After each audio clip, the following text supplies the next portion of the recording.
इस एक्सरसाइज में cross multiplication method हम पढ़ रहे हैं और क्रॉस मल्टीप्लिकेशन मेथड का सबसे पहला जो काम है कि जो दो इक्वेशंस हमें क्वेश्चन में मिलेंगे उन दोनों ही इक्वेशंस को इस स्टैंडर्ड फॉर्म में होना जरूरी है।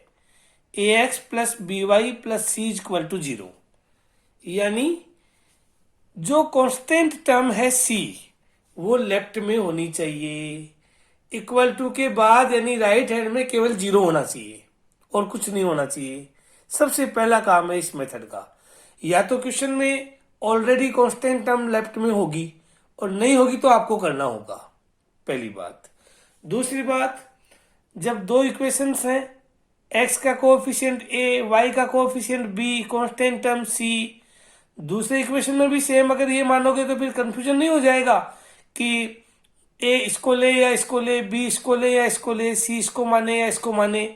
इस कंफ्यूजन को दूर करने के लिए क्या करते हैं कि जो फर्स्ट इक्वेशन है उसमें मान लेते हैं a1, b1 और c1, और जो सेकेंड इक्वेशन में है उसमें मान लेते हैं a2, b2 और c2। अब ये a1 की वैल्यू हो गई, यहाँ a2 हो गया, ये b1 है, ये b2 हो गया, ये c1 है, ये c2 हो गया।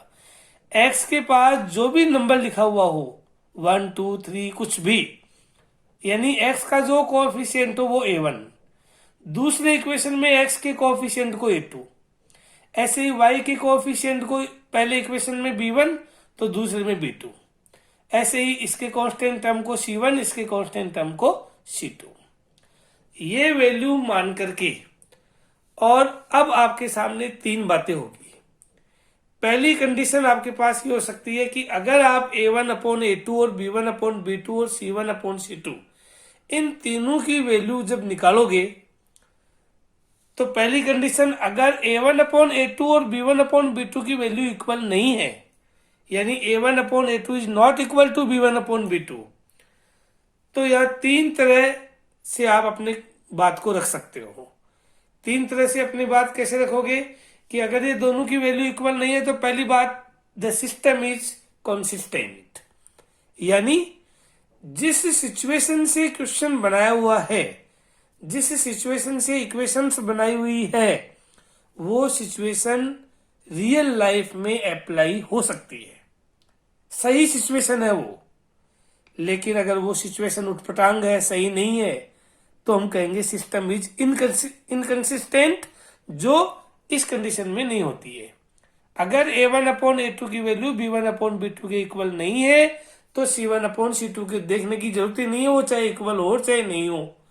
आपका इसका मतलब वो यहाँ पर हुआ कि सिस्टम इज कंसिस्टेंट, सही सिचुएशन है, सही सिचुएशन से क्वेश्चन बनाया हुआ है।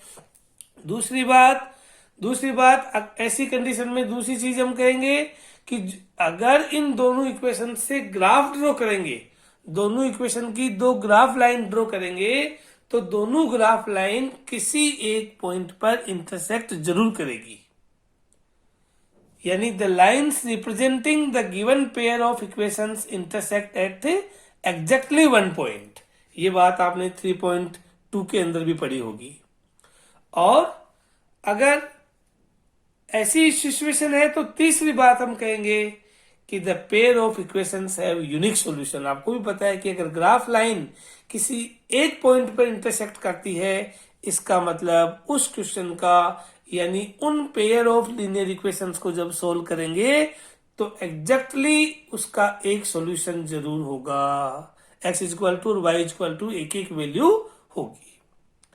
अब दूसरी कंडीशन है कि अगर मान लीजिए a1 upon a2, b1 upon b2, c1 upon c2 इन तीनों की वैल्यू आपस में इक्वल हो तो हम कहेंगे सिस्टम इज कंसिस्टेंट, इसमें भी सिस्टम कंसिस्टेंट होगा। दूसरी बात, the lines representing the given pair of equations are coincident, यानी इन दोनों इक्वेशंस की जब ग्राफ लाइन ड्रॉ करोगे तो दोनों ही लाइन एक के ऊपर एक होगी, एक लाइन आ जाएगी, जस्ट उसके ऊपर दूसरी लाइन आएगी। अब देखिए, जब एक लाइन के ऊपर दूसरी लाइन हो तो मैथमेटिकल लैंग्वेज में तो इसको बोलेंगे लाइंस आर कोइंसिडेंट, पहली बात। और इस कोइंसिडेंट का मतलब है कि दोनों लाइन एक दूसरे को बहुत सारे पॉइंट्स पे इंटरसेक्ट कर रही है, हर पॉइंट पे काट रही है। और अपन जानते हैं जितने पॉइंट पे काटती है उतने ही उसके सॉल्यूशंस होते हैं। तो जब मैनी पॉइंट्स पे अगर वो इंटरसेक्ट कर रही है तो उसके मेनी सॉल्यूशन होंगे। यानी हम कहेंगे the pair of equations have infinite solutions और मेनी सॉल्यूशंस। या तो इनफाइनाइट सॉल्यूशन बोल दो या मेनी सॉल्यूशन बोल दो, ये दूसरी कंडीशन हुई। लेकिन अगर मान लीजिए a1/a2 b1/b2 के इक्वल है, लेकिन ये वैल्यू c1/c2 के इक्वल नहीं है, उस कंडीशन में कहेंगे द सिस्टम इज इनकंसिस्टेंट।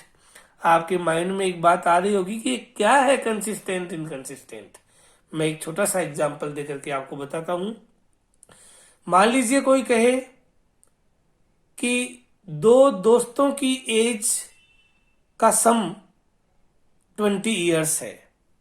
क्या रियल लाइफ में ऐसा हो सकता है कि दो दोस्त जिनकी एज का सम 20 ईयर हो सकता है? क्यों नहीं हो सकता? ऐसी सिचुएशन को कंसिस्टेंट बोलेंगे। मैं कहूं एक पिता अपने पुत्र से 30 ईयर्स बड़ा है। क्या रियल लाइफ में ऐसा हो सकता है कि एक जो बाप है वो अपने बेटे से 30 साल बड़ा हो सकता है? बिल्कुल हो सकता है। ऐसी कोई बात, 30 साल का डिफरेंस तो बाप और बेटे की एज में हो सकता है। तो ये भी कंसिस्टेंट हुआ। लेकिन अगर कोई ये कहे कि एक बेटा अपने बाप से 5 साल बड़ा है, एक बेटा अपने बाप से 5 साल बड़ा है, क्या ये पॉसिबल है? बेटा बाप से बड़ा कैसे हो सकता है? ऐसी सिचुएशन को इनकंसिस्टेंट बोलते हैं। ऐसी सिचुएशन से बनाए हुए क्वेश्चंस का कोई भी सॉल्यूशन नहीं होता है। तो हम कहेंगे अगर a1/a2 b1/b2 के इक्वल हो, लेकिन इसकी वैल्यू c1/c2 के इक्वल नहीं हो, तो सिस्टम इज इनकंसिस्टेंट। और ऐसी कंडीशन में दोनों ही ग्राफ लाइन पैरेलल होगी, यानी कहीं भी एक दूसरे को नहीं काटेगी। और जब काटेगी ही नहीं तो सॉल्यूशन हो ही नहीं सकता, यानी the pair of equations have no possible solution. तो इस कंडीशन में कोई भी सॉल्यूशन नहीं होगा। अब मान लीजिए अगर किसी क्वेश्चन में जो दो इक्वेशन दी है उनका यूनिक सॉल्यूशन है, तो यूनिक सॉल्यूशन है तो हमें सॉल्व भी करना पड़ेगा, सॉल्यूशन निकालना पड़ेगा। तो सॉल्यूशन निकालने के लिए एक फॉर्मूला होता है क्रॉस मल्टीप्लिकेशन मेथड में, जो आप देखिए। फॉर्मूला ये है कि x/b1 b2 c1 c2। ये b1/b2 नहीं है, अपॉन नहीं है, यहाँ पर b1 b2 c1 के नीचे c2 है, इक्वल टू y/ फिर c1 c2 और a1 a2, और फिर 1 के नीचे है 1/a1 a2 b1 b2। x के नीचे ये देखिए, y के नीचे ये है और 1 के नीचे ये है। ये c1 c2 x के नीचे भी है और y के नीचे भी है, कॉमन है एक तरीके से। ऐसे ही a1 a2 y के नीचे भी है और 1 के नीचे भी है, कॉमन है एक तरीके से। अब जो इसको इससे इंटू और इसको इससे इंटू, इसको इसके इंटू, इसको इससे इंटू, इसको इससे इंटू, इसको इससे इंटू, यानी b1 को c2 से इंटू करेंगे और इन दोनों के प्रोडक्ट में से b2 और c1 के प्रोडक्ट को माइनस कर देंगे। ऐसे ही c1 को a2 से मल्टीप्लाई करेंगे और इन दोनों के प्रोडक्ट में से c2 को a1 से मल्टीप्लाई करके इन दोनों के प्रोडक्ट को माइनस कर देंगे। कहने का मतलब जो नीचे एरो है उन दोनों के प्रोडक्ट में से ऊपर जो एरो दिख रहा है आपको, ऊपर एरो ऐसे, उन दोनों के प्रोडक्ट को माइनस कर देंगे। जैसे मैंने लिखा भी है x/b1 c2, यानी b1 को c2 से मल्टीप्लाई करेंगे माइनस b2 c1, b2 और c1 के प्रोडक्ट को माइनस कर दिया। ऐसे ही y/c1 a2 minus c2 a1 equal to 1/a1 b2 minus a2 b1। इस तरीके से हम इसको सॉल्व करेंगे। ये फॉर्मूला है एक तरीके से। अब हम इन इस फॉर्मूले को इन क्वेश्चंस में अप्लाई करके फिर देखेंगे। पहला क्वेश्चन हमारा 3.5 का ये है कि जो इक्वेशंस दिए हुए हैं उन इक्वेशंस में आप सबसे पहले ये आइडेंटिफाई करें कि वो यूनिक सॉल्यूशन वाले हैं या उसका नो सॉल्यूशन है या इनफाइनाइटली मेनी सॉल्यूशंस है। अगर यूनिक सॉल्यूशन है तो आपको उसको क्रॉस मल्टीप्लाइकेशन मेथड से सॉल्व भी करना है। सबसे पहला क्वेश्चन देखिए, x minus 3y minus 3 equal to 0, ये पहला इक्वेशन। दूसरा 3x minus 9y minus 2 equal to 0, ये दूसरा इक्वेशन। आप देख रहे हैं यहाँ पर दोनों ही इक्वेशन में कांस्टेंट टर्म जो है वो ऑलरेडी लेफ्ट में है, इक्वल टू के बाद ऑलरेडी 0 है। तो एक काम तो हमारा कम हो गया कि इस क्वेश्चन में कांस्टेंट टर्म को लेफ्ट में आ गई, क्वेश्चन वाले नहीं करके दे दिया।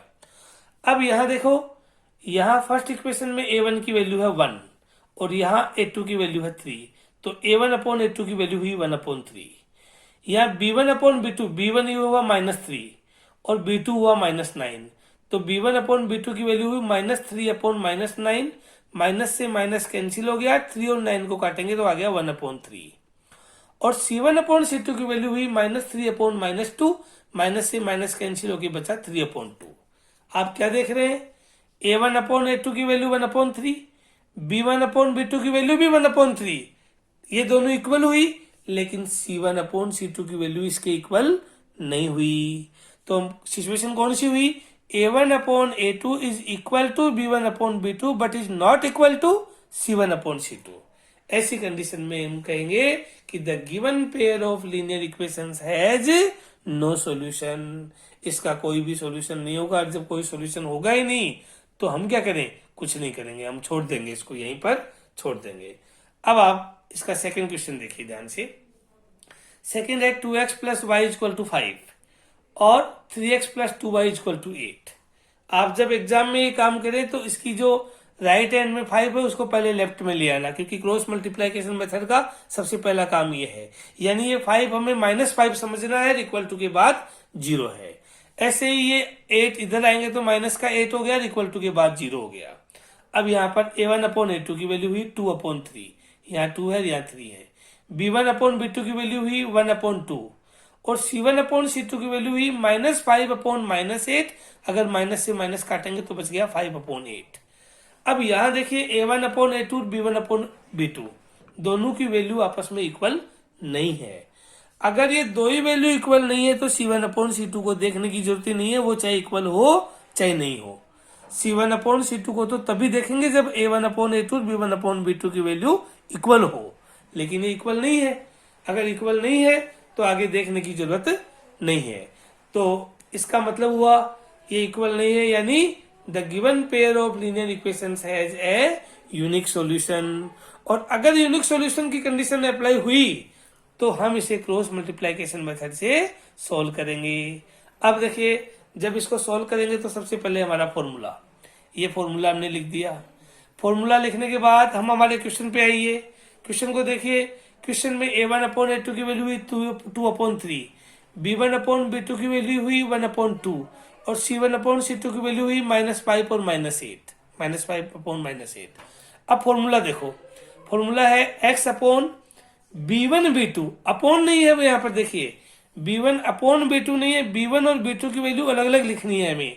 तो x के नीचे यहाँ b1 और b2 की वैल्यू हमने लिख दिया, b1 अपॉन b2 की वैल्यू 1 और 2 लिख दिया।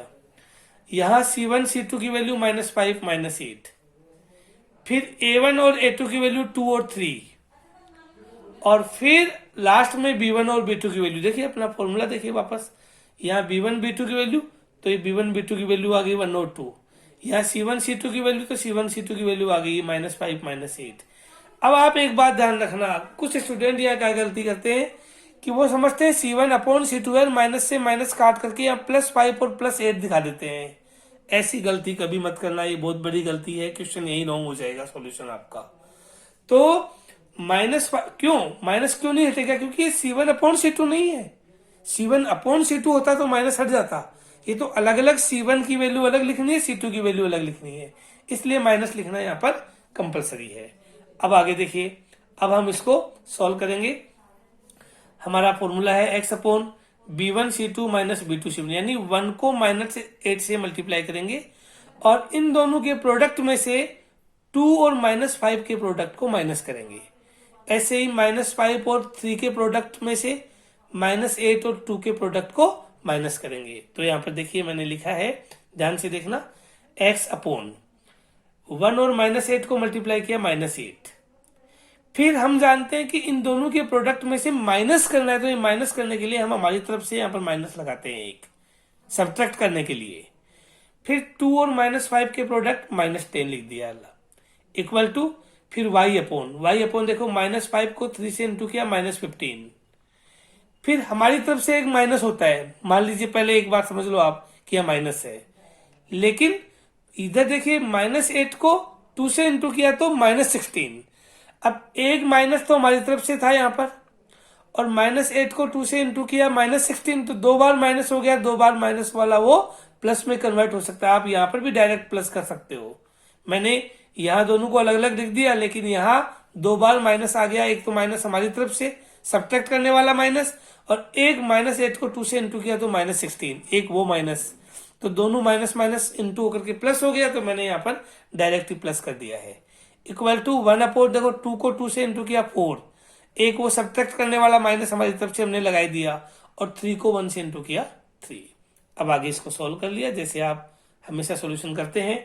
एक्स अपॉन देखिए एक्स अपॉन यहाँ -8 है, यहाँ +10 हो गया, -8 और +10 क्या बचा +2, equal to Y upon minus का 15 और प्लस का 16, तो प्लस का 1 बचा, ये प्लस का 1, इक्वल टू 1 अपॉन 4 में से 3 गया तो 1, ये 1 बचा। अब हम क्या करेंगे कि इस 1 अपॉन 1 को एक बार इस y अपॉन 1 के इक्वल रखेंगे तो y की वैल्यू आ जाएगी, और इस 1 अपॉन 1 को एक बार x अपॉन 2 के इक्वल रखेंगे तो x की वैल्यू आ जाएगी।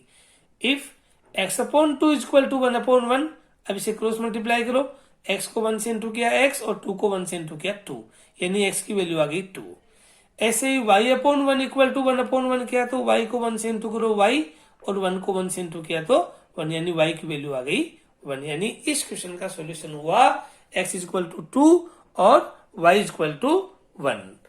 एक क्वेश्चन और देखिए इसका, अगला क्वेश्चन है 3x minus 5y equal to 20 और 6x minus 10y equal to 40। इसमें भी वही चीज है कि राइट हैंड में 20 और 40 है, दोनों को आप लेफ्ट में मान लीजिए कि ये दोनों लेफ्ट में है, और इधर -20 है, इधर -40 है।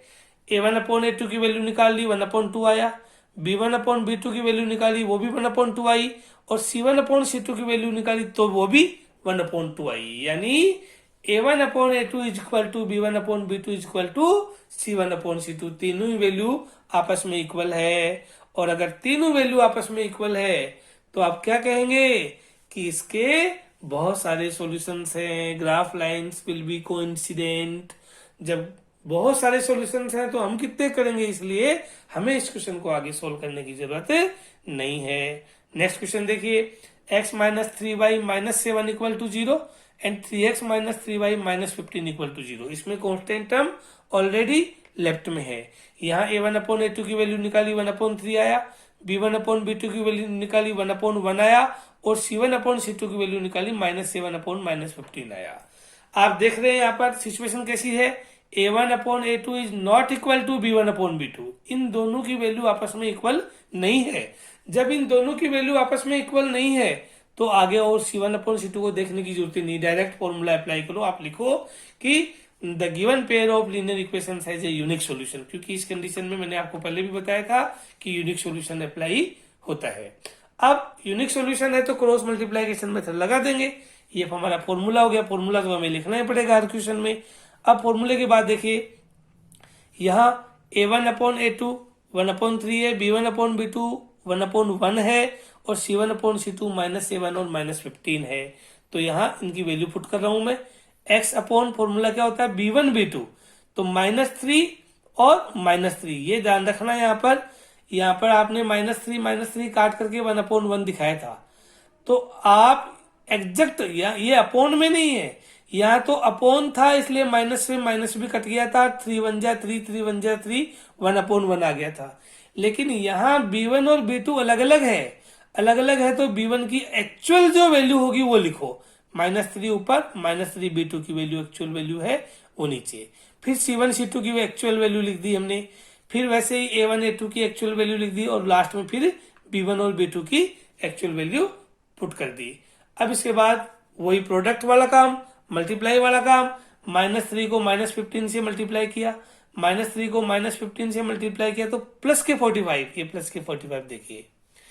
फिर ये माइनस हम हमारी तरफ से आपको लगाते ही पता ही है कि सब्ट्रैक्ट करते हैं, फिर हमारी तरफ से लगाया हमने माइनस। फिर -3 को -7 से इंटू किया तो प्लस के 21, ये प्लस के 21 हो गए। आप जानते हो माइनस और प्लस माइनस हो जाता है। इक्वल टू अब -7 को 3 से इंटू किया तो माइनस के 21, फिर -15 को 1 से इंटू किया तो माइनस के 15, और ये माइनस हम हमारी तरफ से जो लगाते हैं वो वाला माइनस है। इक्वल टू 1 को -3 से इंटू किया -3, ये माइनस हमारी तरफ से वाला सब्ट्रैक्ट वाला, और 3 को -3 से इंटू किया माइनस के 9। नेक्स्ट स्टेप में देखिए, नेक्स्ट स्टेप हमारी है x अपॉन 45 में से 21 गया 24 इक्वल टू y अपॉन, अब देखिए यहाँ प्लस हो गया ये, तो माइनस का 21 है प्लस का 15 है, तो क्या बचा माइनस का 6 इक्वल टू 1 अपॉन, अब यहां भी प्लस हो गया, ये माइनस माइनस प्लस हो गया, प्लस हो गया तो हम माइनस का 3 और प्लस का 9 हो गया। जब माइनस का 3 प्लस का 9 होता है तो वैल्यू क्या बचती है +6। तो ये हमारी, अब वही रूल वही मेथड जो पहले बताया था कि 1/6 को एक बार इसके इक्वल ले लो और इस 1/6 को एक बार इसके इक्वल ले लो। जब इसके इक्वल लोगे तो x की वैल्यू आ जाएगी, इसके इक्वल लोगे तो y की वैल्यू आ जाएगी, यानी x/24 equal to 1/6। Cross multiply करके जब आप x की वैल्यू निकालोगे तो 4 आ जाएगी। ऐसे ही y/-6 इक्वल टू 1/6, जब क्रॉस मल्टीप्लाई करके y की वैल्यू निकालोगे तो y की वैल्यू आ जाएगी -1। कहने का मतलब इस क्वेश्चन में x इक्वल टू 4 और y इक्वल टू -1 हो गया। ये हमारा 3.5 का फर्स्ट क्वेश्चन कंप्लीट हो गया है। इसको 2-3 बार पढ़ेंगे, समझेंगे और ध्यान से इसकी प्रैक्टिस करेंगे। फिर ऐसे ही 1-2 क्वेश्चंस को आप खुद सॉल्व करेंगे, तब आपको पता चलेगा कि आपको कितना समझ में आया। फिर भी कोई डाउट हो तो मुझसे जरूर कांटेक्ट करेंगे। Thank you very much.